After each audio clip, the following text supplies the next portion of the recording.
Assalamualaikum everyone and welcome to my YouTube channel. Hope you all are doing well. So जो आज का हम लोग टॉपिक डिस्कस करेंगे वो है एल्बो जॉइंट। ठीक है। सो इसको दूसरा नाम क्या है, ह्यूमरो अल्नर जॉइंट भी कहते हैं। ठीक है। वो क्यों कहते हैं, क्योंकि ये जॉइंट जो है वो ह्यूमरस के लोअर पार्ट में और अल्ना के साथ मिल के जो बनता है, तो इस वजह से इसको ह्यूमरो अल्नर जॉइंट भी कहते हैं। ठीक है। इसके हम पॉइंट्स डिटेल वाइज डिस्कस करते हैं। सबसे पहले आ जाता है हमारे पास आर्टिकुलेशन का। ठीक है। सो आर्टिकुलेशन में जाने से पहले आपको मैं इसकी ह्यूमरस की और अल्ना की एनाटमी का ब्रीफली ओवरव्यू दे देती हूँ, ताकि इस तरह आपको जो है वो आर्टिकुलेशन का पॉइंट समझने में भी आसानी होगी। ठीक है। अच्छा, ये वाली जो बोन है ना, ये ह्यूमरस, ठीक है, जो कि अपर आर्म की बोन है। अच्छा, अब इसमें ह्यूमरस का जैसे कि हमने पढ़ा था कि ये हेड है जो कि राउंड है। देन एनाटमिकली नेक आ जाती है जो हेड को बॉडी से डिवाइड करती है। ठीक है। ये वाली जो है वो ग्रेटर ट्यूबोस्ट्री है, ये नेकर लेसर ट्यूबोस्ट्री है। फिर एक और नेक आती है जिसको सर्जिकल नेक कहते हैं, जो कि इस तरह डिवाइड है। ठीक है। देन ये शैफ भी कहते हैं, ह्यूमरस की शैफ है, और ये लोअर पार्ट ऑफ ह्यूमरस है। ठीक है। अब इसमें दो कंडाइल्स आ जाते हैं। मीडियल साइड पे जो है वो मीडियल कंडाइल आएगा और लेटरल साइड पे लेटरल कंडाइल आ जाएगा, एपिकोंडाइल। अच्छा, मीडियल साइड कौन सी होगी, जो कि बॉडी की साइड, टुवर्ड द बॉडी की साइड पे होगी। ठीक है। यानी कि अगर अपनी फिंगर्स को देखा जाए तो जो हमारे पास लिटिल फिंगर है ना, वो वाली साइड से देखा जाए तो ऊपर तक जो जा रही है वो है मीडियल, और जो थंब वाली साइड होगी वो लेटरल साइड होगी। ठीक है। और ये वाला जो नीचे पार्ट है ना, मेन जो आर्टिकुलेशन वाला पार्ट है, यानी कि जिसके साथ मिलके ये जॉइंट बनता है, इसमें ये जो लेटरल वाला साइड होगा इसको कैपिटुलम कहेंगे, ये वाला। और ये जो मीडियल वाली साइड है इसको ट्रोक्लिया कहेंगे। ठीक है। अब ये दोनों पार्ट मिल के अल्ना के साथ जो है वो एल्बो जॉइंट बनाएंगे। ठीक है। ये हो गया हमारे पास ह्यूमरस बोन। नेक्स्ट हमारे पास आ जाती है अल्ना और रेडियस। ठीक है। ये कंबाइन होती है आपस में बोन। ये वाली जो बोन है this is called ulna bone, ये, और ये वाली रेडियस है। ठीक है। अच्छा, रेडियस डायरेक्टली जो है वो पार्ट नहीं प्ले कर रही होती एल्बो जॉइंट में, वो जहाँ पे जाके जो है वो अल्ना के साथ ज्वाइन हो जाती है, लेकिन वो रिस्ट बोन जो रिस्ट जो जॉइंट है उसमें जो है वो डायरेक्टली पार्ट प्ले करती है अपना। ठीक है। अच्छा, अल्ना में ये जो ऊपर वाला पार्ट है ना, इसको ओलिक्रोनोन प्रोसेस कहते हैं अल्ना का, ये हो गया। और ये जो इसके नीचे है ना, ये वाला पार्ट, इसको ट्रोक्लियर नोच कहते हैं। ठीक है। ये दो मेन जो है ना वो करते हैं, जॉइंट बनाते हैं एल्बो का ह्यूमरस के साथ मिलके। देन इसका ये वाला जो पार्ट है इसको कोरोनोइड प्रोसेस कहते हैं, और ये शैफ है फिर अल्ना की शेफ्ट, और ये नीचे आ जाता है। ठीक है। नीचे ये जो छोटा सा है ना कॉर्नर वाला, ये है स्टाइलोइड प्रोसेस कहते हैं इसको। ठीक है। और ये जो अल्ना फिंगर वाली साइड, लिटिल फिंगर वाली साइड होगी बोन, और रेडियस थंब वाली साइड पे होगी। ठीक है। फोर आर्म की बोन है। अब रेडियस का जो हेड है वो यहाँ पे जाके अल्ना के साथ ज्वाइंट बना देगा, जिसको रेडियो अल्नर ज्वाइंट कहेंगे। ठीक है। फिर ये इसी तरह शेफ्ट कहेंगे रेडियस की, और ये नीचे स्टाइलोइड प्रोसेस है, ये फिर आगे जाके जो है वो रिस्ट के साथ ज्वाइंट बनाएंगी। ठीक है। सो ये हो गया हमारे पास रेडियो अल्नर ज्वाइंट। ठीक है, इस वाली जगह पे। अच्छा, ये अल्ना और ये रेडियस की बोन होगी, और जो सेकंड वन ये ह्यूमरस की। ठीक है। अब आर्टिकुलेशन को इस मैं आपको बताती हूँ। ठीक है, समझ आ जाएगी आपको क्लियरली। आर्टिकुलेशन में क्या है कि ये ट्रोक्लिया और कैपिटुलम ह्यूमरस उसके दरमियान बनेगा, और अल्ना का जो है वो ट्रोक्लियर नोच ऑफ अल्ना और साथ हेड ऑफ रेडियस, इस वजह से यहाँ पे लिखा हुआ है क्योंकि हेड ऑफ रेडियस जो है वो बिल्कुल अल्ना के इसके साथ अटैच होता है, ट्रोक्लियर नोच के साथ। ठीक है। सो पहला ह्यूमरस का कैपिटुलम और ट्रोक्लिया के दरमियान आ जाएगा, और दूसरा ट्रोक्लियर नोच ऑफ अल्ना।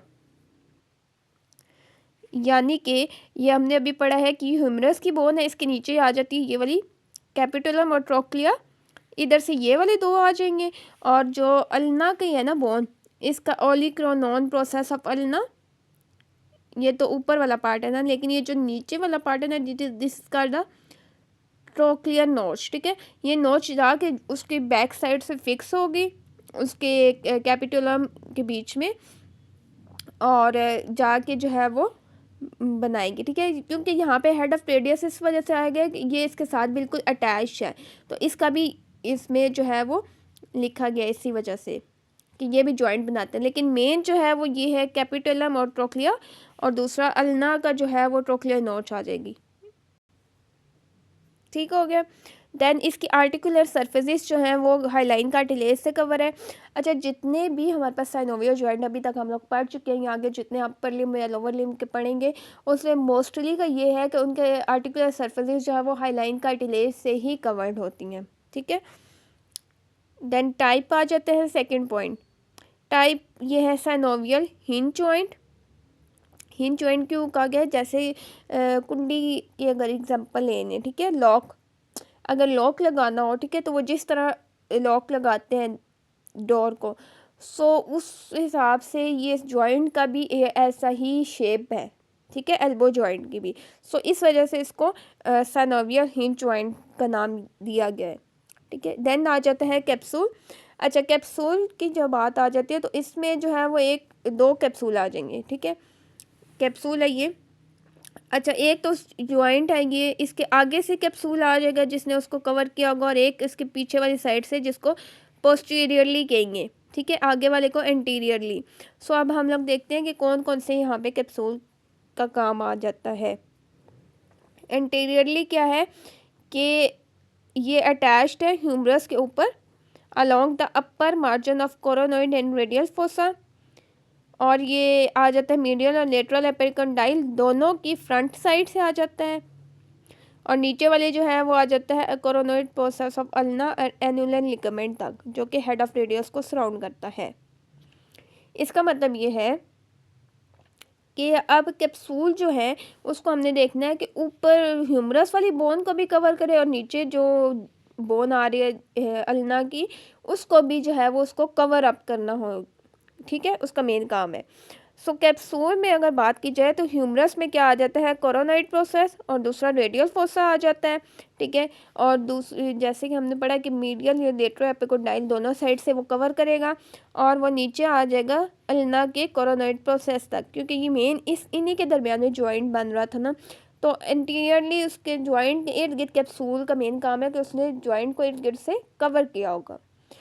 पोस्टीरियरली अगर बात की जाए तो ये अटैच होगा ओलिक्रोनोन फोसा ऑफ द ह्यूमरस के मार्जिन के ऊपर से, ठीक है। देन ओलिक्रोनोन प्रोसेस ऑफ अल्ना से लेके एनुलर लिगामेंट तक आ जाएगा, ठीक है। एनुलर लिगामेंट क्या होगा कि जो अल्ना और रेडियस, जहाँ पे रेडियस का हेड और अल्ना आपस में ज्वाइन हुए थे उनके दरमियान एक लिगामेंट होगा उन दोनों को आपस में टाइट करने के लिए, रेडियस और अल्ना बोन को, ठीक है। सो उसको नाम लिगामेंट का है एनुलर लिगामेंट।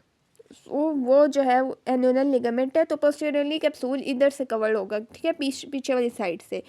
लिगामेंट्स की बात की जाए तो हमारे पास जो बेसिकली लिगामेंट्स आ जाते हैं दो, क्योंकि हमने इसके स्ट्रक्चर में भी पढ़ा है कि एक लेटरल साइड है एक मीडियल साइड है एल्बो की, ठीक है।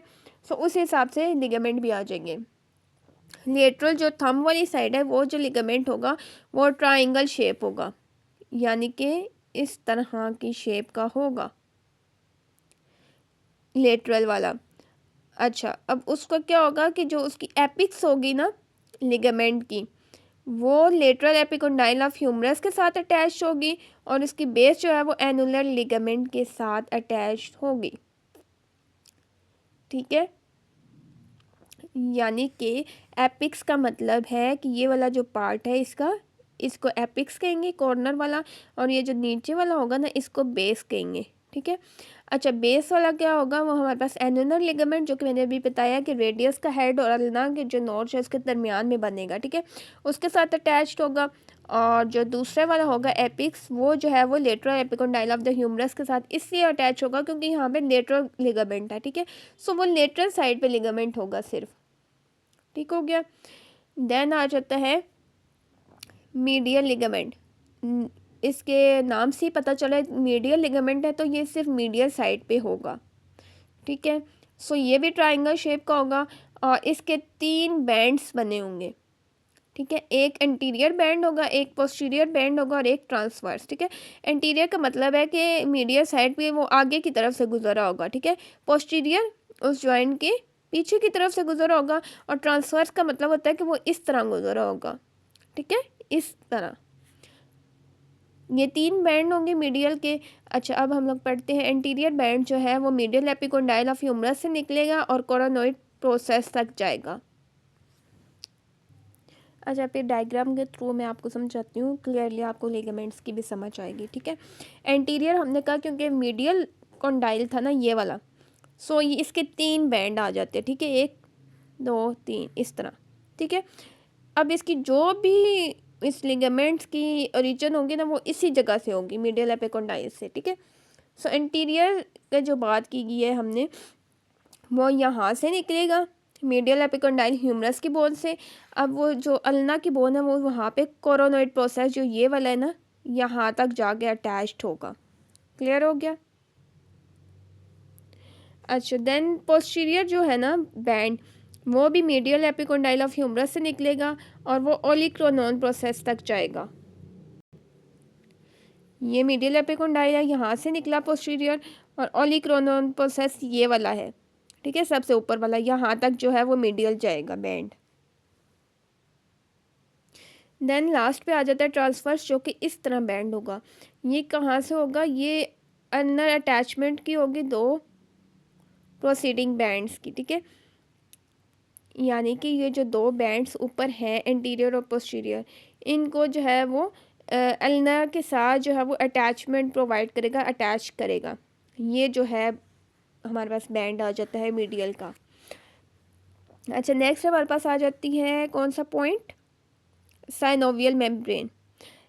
अच्छा, ये पॉइंट हर जॉइंट्स में सेम होता है, ठीक है, ये लाइन सेम ही है कि उसने साइनोवियल मेम्ब्रेन का ये काम होता है कि उसने उसको कैप्सूल को कवर किया होता है, ठीक है। देन उसमें कोरोनोइड प्रोसेस, रेडियल और नॉन फोसा, इन सब को कवर अप किया होगा, ठीक है। देन हमारे पास नर्व सप्लाई की बात आ जाती है। नर्व सप्लाई जो है वो इसमें, क्योंकि ये मेन जो है वो आपके अपर लिम्ब का आ जाता है जॉइंट, ठीक है, जो कि अपर आर्म और फोर आर्म के दरमियान में बनता है। सो इसमें से हमारे पास मीडियन नर्व भी गुजरेगी, अल्ना बोन है तो अल्ना वाली साइड से अल्नर नर्व भी गुजरेगी, और रेडियल बोन है वहाँ पे तो रेडियल नर्व भी गुजरेगी, और एक और जो नर्व मोस्ट इम्पॉर्टेंट है जो क्या है, मस्कुलो क्यूटेनियस नर्व, ठीक है। सो ये सारे जो है वो इसको सप्लाई करेंगे इस जॉइंट को। मूवमेंट की बात करी जाए तो एल्बो जॉइंट जो है वो उसमें सिर्फ 2 मूवमेंट होती हैं, एक या तो फ्लेक्शन या एक्सटेंशन, ठीक है। फ्लेक्शन और एक्सटेंशन मैंने जो है वो प्रीवियसली वीडियो में भी आपको एक्सप्लेन किया है, ठीक है, आप उधर से देख सकते हैं कि फ्लेक्शन सिंपल की बात है कि इसकी मूवमेंट फ्लेक्शन ही होती है कि बिल्कुल इस तरह करना, ठीक है। अच्छा, अगर डायग्राम से आपको समझाओ ना तो ये हमारे पास आ जाता है यहाँ पे एल्बो जॉइंट, ठीक है, ये अपर आर्म है, ये फोर आर्म है, ठीक है, ये बिल्कुल सीधा है। अच्छा, फ्लेक्शन का मतलब ये होगा कि ये जिस तरह बाजू ये ऊपर की तरफ करना, ये वाली नीचे वाला जो नहीं है फोर आर्म का रीजन, ठीक है, बाजू बंद करना, यहाँ से बंद करना और इसको यूँ ऊपर की तरफ लेके जाना, तो यहाँ पे क्या होगी, फ्लेक्शन होगी। और इस पे अगर इधर इसी तरह देखें तो एक्सटेंशन, ये अभी एक्सटेंशन में है बाजू, ठीक है, यानी कि ये अगर यूं होगी ना बाजू ऊपर फ्लेक्शन में, तो उसको यूं बिल्कुल सीधे नीचे इस तरह लेके आना बाजू को, तो वो एक्सटेंशन में एल्बो की हो गया, ठीक है। सो एल्बो जॉइंट ये जो बन रहा है ना, तो इसकी ये एक्सटेंशन होगी मूवमेंट। अच्छा, देन फ्लेक्शन एक्सटेंशन 2 मूवमेंट होती हैं। फ्लेक्शन में क्या होता है कि जो एंटीरियर सरफेस है फोर आर्म और आर्म्स जो है वो आपस में कॉन्टैक्ट होती हैं, यानी कि वो अपर आर्म वाला जो है और नीचे फोर आर्म वाला पार्ट वो आपस में माइनर सा उनका कॉन्टैक्ट होता है, आपस में जुड़ता है, ठीक है। एक्सटेंशन क्या होता है कि उसमें एंटीरियर लिगामेंट और ब्रेकियलिस मसल जो है वो उसमें मोस्ट कॉमनली उसमें प्रेशर पड़ता है। इसमें ये चीज़ें याद नहीं रखनी, बस आपको ये याद रखना है कि एल्बो जॉइंट में मूवमेंट कितनी होती है, सिर्फ 2 मूवमेंट होती है, फ्लेक्शन और एक्सटेंशन।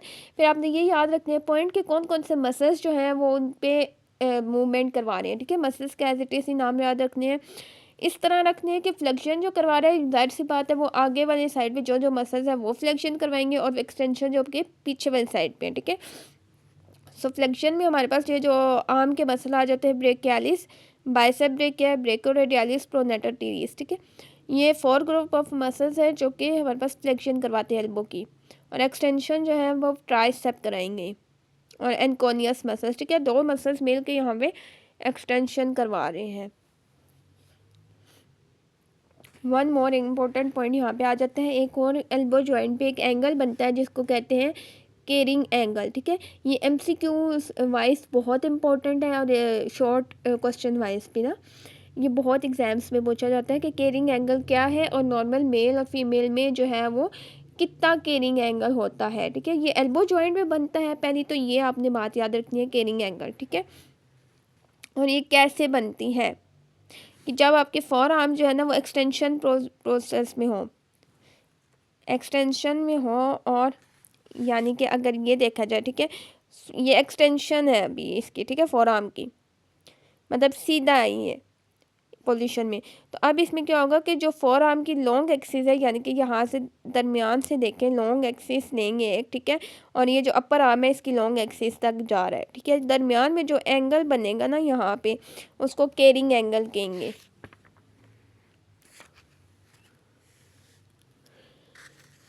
अच्छा, ये दरमियान में कैसे बनेगा कि ये लेटरल साइड पे जाके ये एंगल ओपन होगा, जिसको केरिंग एंगल कहेंगे। और ये क्या होता है, मेल में 170 डिग्री है, ज़्यादा होता है बनता है, और फीमेल में ज़रा सा कम 3% कम है जो कि 167 डिग्री है, ठीक है। अच्छा, जब एल्बो को आप फ्लेक्स करेंगे ना तो ये एंगल बिल्कुल ख़त्म हो जाएगा। अच्छा, मैं आपको ये दोबारा से एक्सप्लेन करती हूँ। ये है ना फोर आर्म है और ये अपर आर्म है, ठीक है। एल्बो यहाँ पे जॉइंट बन रहा है। अब क्या है कि एल्बो जॉइंट पे अभी क्या है, एक्सटेंशन है, मतलब नीचे है सिर्फ ये फोर आर्म, ठीक है, नीचे की तरफ है, तो यहाँ पे एल्बो पे एक्सटेंशन हो रही है। अच्छा, जब बाजू को जो है वो बेंड करते हैं, ठीक है, सो इसको ये ऊपर की तरफ जब लेके आएंगे, यहाँ से बेंड होगी तो क्या होगी कि वो फ्लेक्शन होगी एल्बो की, ठीक है। तो तब क्या होगा कि कैरिंग एंगल नहीं बनेगा, कैरिंग एंगल एक्सटेंशन पोजीशन में बनेंगे, यानी कि इस पोजीशन में क्या है, ये जो फोर आर्म है ना इसकी लॉन्ग एक्सिस से निकलेगा, और ये जो अपर आर्म है इसकी लॉन्ग एक्सिस पे जाएगा, और ये लेटरल यानी कि ये जो थंब वाली साइड पे ना ऊपर यहाँ पे जाके ओपन होगा, इस तरह बनेगा, ठीक है। ये एल्बो जॉइंट से निकलेगा और ये यहाँ पे लेटरल साइड पे जाके ओपन होगा, जिसको कैरिंग एंगल कहेंगे। और ये मेल में जो है वो क्लियर हो गया, मेल में जो है वो 170 डिग्री है और फीमेल में जो है वो हमारे पास 167 डिग्री जो है वो नॉर्मल रेंजेस है। लास्ट पॉइंट आ जाता है हमारे पास इंपॉर्टेंट रिलेशंस या एनाटॉमिकल रिलेशंस देखेंगे कि कौन कौन से इसके इंटीरियर, पोस्टीरियर, मीडियल और लेटरल चारों साइड पे कौन कौन सी चीज़ें प्रेजेंट है। इंटीरियर का मतलब कि उस जॉइंट के आगे जो चीज़ें प्रेजेंट है वो है ब्रेकियालिस है, बाइसेप का टेंडन है, मीडियल नर्व जा रही है और आर्टरी जा रही है जो कि ब्रेकियल आर्टरी है, ठीक है। पीछे से उसके हमने कहा कि ट्राइसेप मसल जा रहा है और कुछ बर्सस जा रहे हैं। मीडियल साइड जो है ना वो उसकी, अच्छा, मीडियल और लेटरल का आपको कॉन्सेप्ट बताती हूँ। जैसे कि ये है, ठीक है, मीडियल ये लिटिल फिंगर वाली साइड है ना, ये यहाँ पे ये मीडियल होगी, और ये जो थंब वाली साइड है ये है लेटरल। सो मीडियल साइड पे बोन जो आ जाती है ना नीचे फोरआर्म की अल्ना आ जाती है, तो इधर से जो नर्व गुजरेगी तो ऑब्वियसली वो उस नर्व भी वही होगी, अल्नर नर्व, ठीक है। और लेटरल साइड पे जो है मोस्ट कॉमनली क्या गुजरता है, रेडियस है ना उसमें बोन। सो यहाँ से जो है वो मोस्ट कॉमनली रेडियल नर्व के कुछ पार्ट भी आ जाएगा, लेकिन यहाँ पे इसलिए नहीं बताया गया क्योंकि रेडियल नर्व जो है वो मोस्टली पोस्टीरियर साइड से गुजरती है, ठीक है। तो यहाँ पे एक टेंडन आ जाता है जो कि है कॉमन एक्सटेंसर टेंडन, और एक और सुपिनेटर मसल, ठीक है। इन रिलेशन आपको इसी तरह ही उसको याद करना है, ठीक है। आई होप सो कि आपके कॉन्सेप्ट क्लियर हो गए हो। लेकिन अगर किसी किस्म की भी जो है वो कोई भी कन्फ्यूजन हो तो आप मुझसे कमेंट सेक्शन में पूछ सकते हैं। ये इतना इजी टॉपिक है, कोई जॉइंट्स को ना आपको बस कॉन्सेप्ट क्लियर करने हैं, उसके आर्टिकुलेशन आपको मेन उसके एनाटमी का पता होना चाहिए कि उसकी कौन कौन से पॉइंट्स पे जाके या कौन कौन से जो है वो उसके मार्जिन्स आपस में मिल के जो है वो जॉइंट बना रहे हैं, कौन कौन सी बोन्स के दरमियान बन रहे हैं, ठीक है। देन सेकेंड पॉइंट आपको उसके जो है वो टाइप का पता होना चाहिए। कैप्सूल और साइनोवियल मेम्ब्रेन जो है ना वो हर जॉइंट में सेम है उसके पॉइंट्स, ठीक है।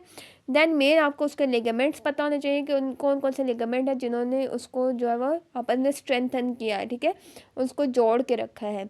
और लास्ट उसके मूवमेंट्स का आपको पता होना चाहिए। मूवमेंट्स में आपने ये देखना है कौन सी मूवमेंट होती है और कौन से मसल्स करते हैं, ठीक, उस मूवमेंट को, ठीक है। नर्व सप्लाई भी पता होना चाहिए। और इसमें और कोई भी मेन कोई और लंबी चौड़ी जो है वो कोई चीज़ याद नहीं रखनी, ठीक है। मूवमेंट में जस्ट आपको उसके नाम और कौन से मसल्स जो है वो मूवमेंट करवाते हैं, ठीक है। देन रिलेशंस जो है वो आपको मेन मेन याद रखते हैं, ठीक है। ये एग्ज़ाम में अगर आपको डिटेल वाइज आ जाए ना कि एल्बो जॉइंट पे, या आपको ह्यूमरो अल्नर जॉइंट का भी आ सकता है, ठीक है।